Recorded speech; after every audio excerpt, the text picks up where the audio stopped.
The skin I am. And I need serious protection against all of the harmful things in the outside world. And so, any epithelium capable of withstanding abrasion and microbes and all of these other dangers, including the loss of water. And so, anything which is relatively waterproof would also be appreciated here in the skin. So, the skin needs much more protection than anywhere else, you see. You would not believe this air. The smoke and diesel and the germs here in the trachea. What I need is something that can catch all of the diesel particles and germs and smoke particles and pollen grains from the air and get it away from the very delicate lungs. The lungs are really delicate, and if we can get this garbage away from them, well, that's a job well done here in the trachea. So any epithelium which could do that is what we're interested in here.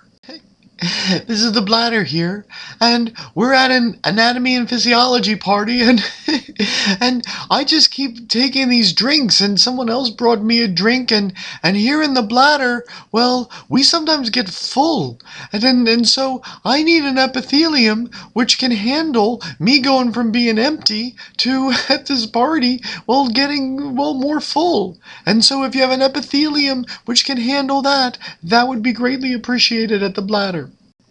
What I'm looking for here in the small intestine is an epithelium which allows a great deal of secretion and absorption. Now, I'm going to have to break down the larger molecules of the diet as I digest them. And so if this epithelium could produce some enzymes for secretion and then absorb the products of digestion afterwards. And because I want to digest a lot of food, any modifications which could increase surface area would be greatly appreciated.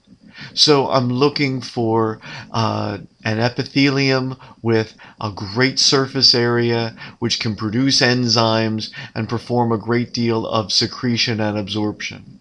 That's what I need here in the small intestine.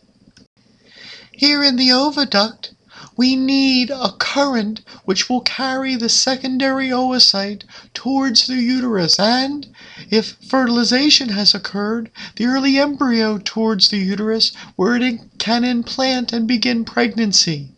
So we need an epithelium which can create a current to take this secondary oocyte or perhaps the embryo towards the uterus.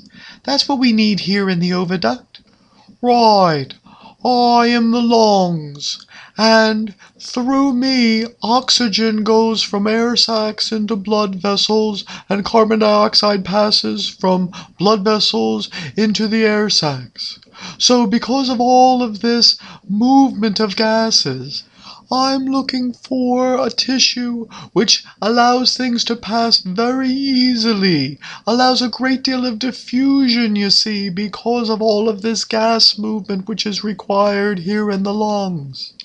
Well, here in the kidneys, we need a couple different kinds of epithelium, but particularly right now, I'm looking for an epithelium which can line most of the tubules. So I need a lot of secretion and absorption going on.